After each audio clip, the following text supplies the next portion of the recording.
Friends, তোমরা সবাই কেমন আছো? আশা করি ভালো আছো।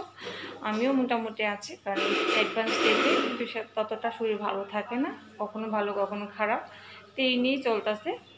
ওয়েলকাম টু আওয়ার অ্যালবাম চ্যানেলে তোমাদের সকলকে স্বাগত। আজ যেহেতু রবিবার ছুটির দিন, আজ মার কাছে আয় বসছি। আর মার কাছে আজকে সারাদিন কীভাবে স্পেন্ড করি তোমরা লোক আজকে শেয়ার করুন।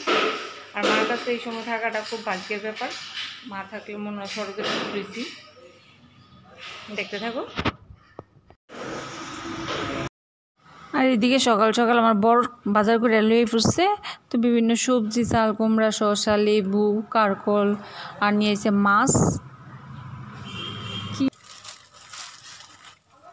মাছের মধ্যে ডিম আছে না? ভালো লাগবে ডিমটা।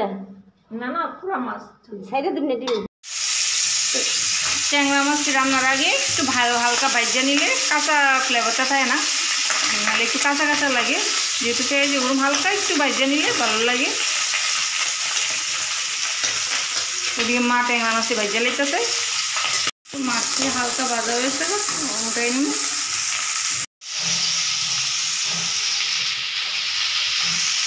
একটু লবণ দিলে পেঁয়াজ তাড়াতাড়ি মুছে দেবো। একটু পেঁয়াজ দিয়ে কিন্তু আমি কিছুটা ভাজা করে নিচ্ছি।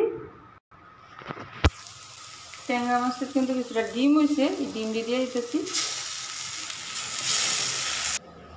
পেঁয়াজটি ভাজার পর আমি দিয়ে দিয়েছি টমেটো। তো এক এক টমেটো দিয়ে এক এক করে মশলাটা দিয়ে এলাম। তো একটা বাটিতে হলুদ আর কিছু কাঁচা লঙ্কা গুলাই একটু জলের মধ্যে গুলাই দিয়ে দিতেছি। দিয়ে কিছুক্ষণ কষাই নিব।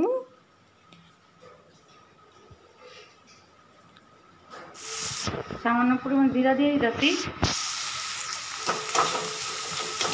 পেঁয়াজ একটু জিরা না দিলেও চলে, সামান্য পরিমাণ আমি জিরা দিয়ে দিচ্ছি, জিরা গুঁড়া। রান্নাটা কষাই লেছি, এখন দিতেছি পরিমাণ জল। রান্নাটা কিন্তু একটু মাখা মাখা রাখবো, যেহেতু পেঁয়াজি ঝোলটা ফুটলে আমি মাছটি দিয়ে দেবো। তো ঝোলটা ফোটার সঙ্গে সঙ্গে আমি কিন্তু দিয়ে দিতেছি ভেজে রাখা ট্যাংরা মাছগুলি। তো এইভাবেই মার লগে আমার আজকে কাজ করে সময়টা খুব সুন্দরভাবে কেটে যেতেছে। ট্যাংরা মাছের পেঁয়াজি কিন্তু এখানে দিয়ে দিই, একটু মাখা মাখা রাখছি। নামাই নিব ওখানে ঠান্ডা হলে ঝোলটা টেনে দেবো। এদিকে মা আজকে আমের চাটনি করবো। টমেটো, আম আর মিষ্টি আলু কাটতেছে।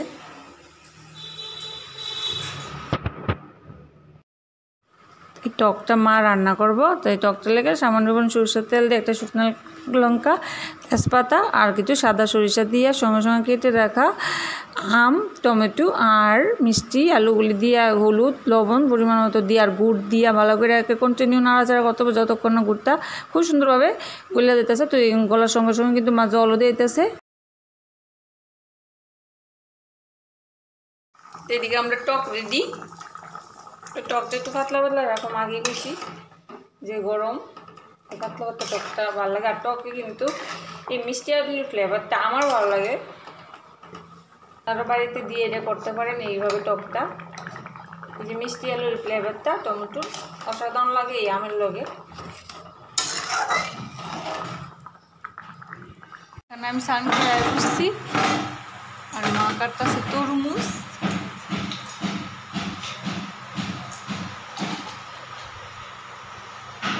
হ্যাঁ, ভুল করে গেল দিয়ে তরমুজ লাল হয়নি।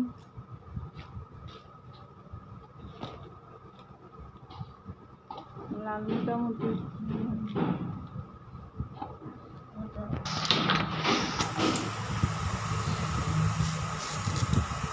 এরকম করে শাক করে কাটলে খাইতে শুরু। তো তোমাদের আজকের এই ছোট্ট ব্লগটি কেমন লাগলো অবশ্যই কমেন্ট করে জানাবে। ভালো লাগলে অবশ্যই লাইক কমেন্ট সাবস্ক্রাইব করে নেবে চ্যানেলটিকে।